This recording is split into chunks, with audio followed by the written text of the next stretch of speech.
Tom here from Lawrence Systems, and in this video, I'm going to walk you through setting up a new data set for an SMB share with proper permissions in TrueNAS 26. It is currently in beta as of recording, but it'll be out soon, or maybe it's already out by the time you're watching this. Permissions in TrueNAS can trip people up, so I want to make sure I go over exactly what and why you set each of these settings. That way you can expand out if you want to change further from just the basic setup that I'm going to be covering in this video. But before we get started, let's hear a word from the sponsor of this video, Meter. This video is sponsored by Meter, the company bringing you full stack networks from the ground up. Meter delivers a complete networking stack, wired, wireless, and cellular, all in one integrated solution.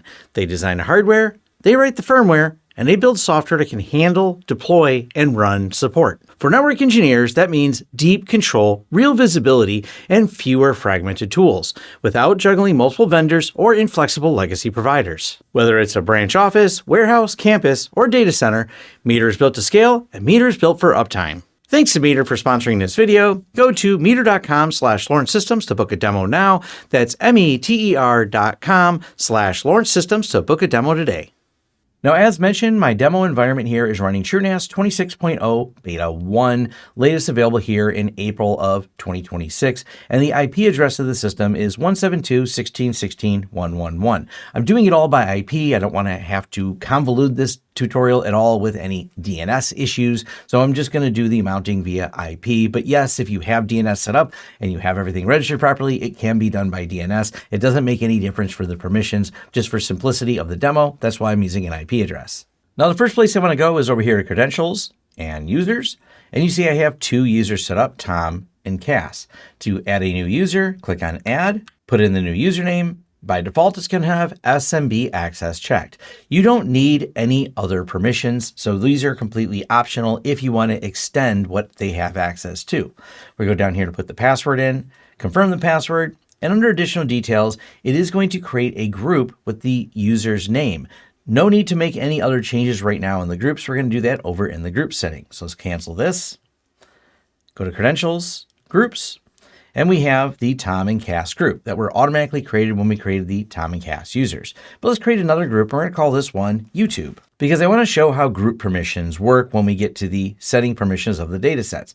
You don't need anything else in here. As far as privileges and some of these other features, what these are for is if you're using the API, and this is for down here at the very bottom under SMB group, it makes the group available for permission editors over the SMB protocol and the share ACL editor. It is not used for SMB authentication or determining a user's session token or internal permission checks. So you can just create the group and you don't have to fill any of these out. So now we're going to go ahead and click Save. And now we have this group. Now, adding members to the group, really easy. We go here and we can find Tom. And we'll add the member Tom. We'll go down here and we'll add the member Cass and hit Save. Now, it wasn't necessary to create the YouTube group to get a share working. I wanted to do it because later in the demo, I will be referencing it. There's already a built-in users group. So if we show built-in users and we filter for them, BUI, we see the built-in users and we look at the members and we see Tom and Cass. Any new user you create is automatically added to the built-in users group. And by default, when you create a new share, the built-in users is also added to that share and will allow multiple users to be able to access that share. So I will cover that next when we set up the data set and show you what's built in. And then we'll go to the more advanced in case you want to have specific groups added to a specific share. Now let's create the data set. You can create the data set in the root of the pool, or you can create a data set underneath another data set. It depends on where you want the share to be. The permissions are only applied to the data sets when you're managing the permissions with TrueNAS. Outside of scope of this particular video is if you were using Active Directory, where it would have all of the permissions of the folders underneath of a data set, and that permission structure would be controlled by Active Directory. There is no way inside of TrueNAS when it's managing the permissions to easily control the permissions of folders underneath. So I can set the permissions for this one called HL Backup. I can set the permissions for media, but the series of folders or directories that are underneath this, I do not have any way to set the permissions other than going to the command line, which can be done, once again, out of scope of this particular video. So anything you create under these in terms of a directory or folder structure is simply going to inherit the permission of the data set that it's nested under. But let's go back to our root of the pool. We're going to add a data set, and we'll call this one Test YouTube Share. We want to choose the preset of SMB. And by default, it'll want to create an SMB share with the same name. I recommend leaving it the same name. Helps me with sanity to know that the data set and the share name are the same to avoid confusion. But yes, you can name them differently if you choose to do so. You can go to advanced options if you want to set other advanced options within here. They're not needed. I will point out though, this down here of inherit, off, SMB, or POSIX, you can mess up the permissions. And frequently when people have problems, I have found that they have changed these settings or taken an existing data set and not changed these settings to the ones that match. It actually needs to be SMB NSS4, which is the parent one. So inherit works perfectly fine. So I'm going to go ahead and just click save and let it build this share out. Now here's our test YouTube share. We can see that the data set is shared via SMB. And if we scroll down over here, we can go to the permissions editor. By default, there's our built-in users, the built-in administrators. It's going to be owned by root. And built-in users means any of the users that belong to the built-in users group will have permission for this share. So let's go ahead and open up Windows and show you how to access this share. This is a simple Windows 11 setup. And I want to point out that the user here is LTS and the user we're going to connect with is Tom. And we're going to do it by IP. There's the IP address. Username is Tom. Put in Tom's password, hit OK, and there's our test share. I could have used CAS and CAS's password, but I couldn't use LTS, the user on this system, because I did not add that user to the TrueNAS. But here we are, and there's our test share. We can go into it, right click, new folder, and we have permission here to create files, drag more files in here. And that's because Tom and CAS both belong to the built-in users group, and the built-in users group is by default assigned to a new share, giving us permission to access this folder. If this is all you came here for, this is all you need to do to get the share set up. Now let's talk about a little bit more advanced permission, and we're going to use that YouTube group I created to show how the permissions work. And for this part of the demo, I'm going to create a new share by adding another data set, and we'll call this one YouTube Things, choose the same options, SMB share, and we're going to go ahead and hit save. Now we're going to come down to the YouTube Things, scroll down to permissions, click edit, and we see our default permissions. I'm going to remove the built-in users. Do leave the built-in administrator in case you have to do any type of admin actions, such as backups.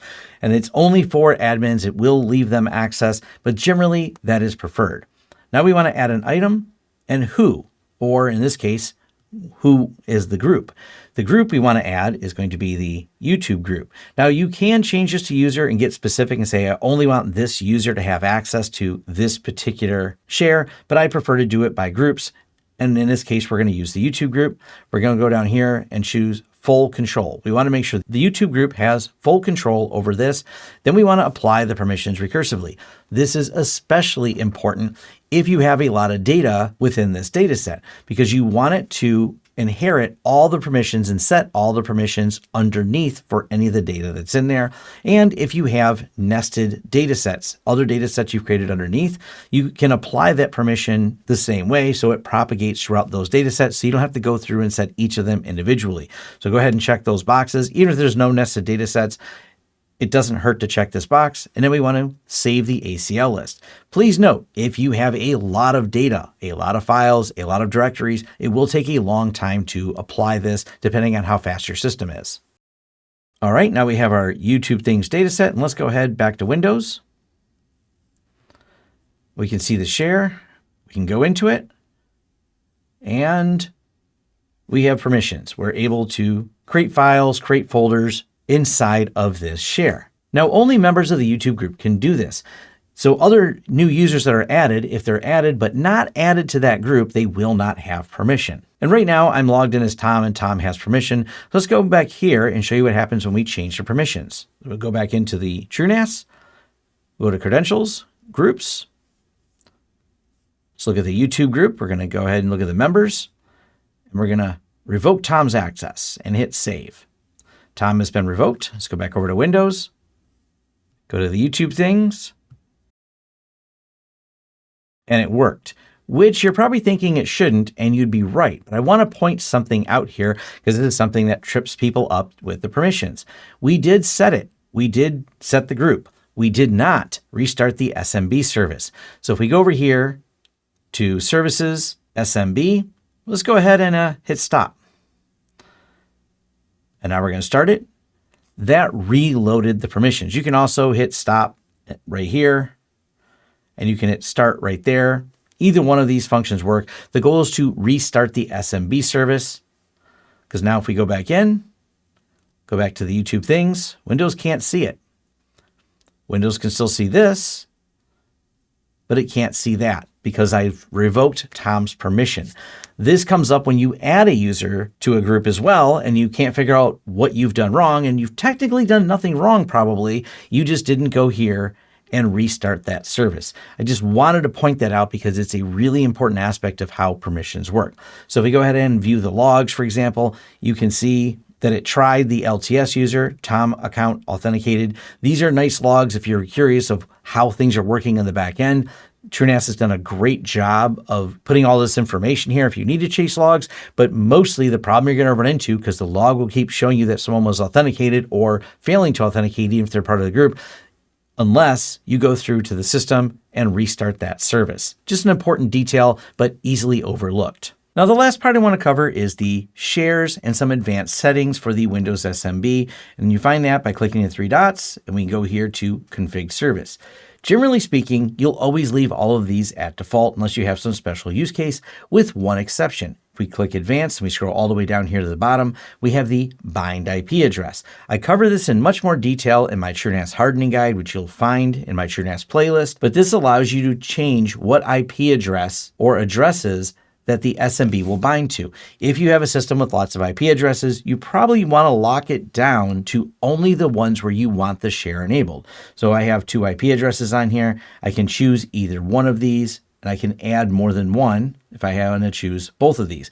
By default, it's going to bind to all IP addresses, but depending on how your environment is set up, you may or may not want that. Now let's look at the options for the share itself. We're going to click Edit. Once again, it's set to default, and default works for most all settings, but in case you're doing something like a time machine share, a multi-protocol share, a time lock share, or this extra one that's been added more recently, the Final Cut Pro share, these are advanced options if you need them under some of these different use cases, such as simply using a Mac time machine.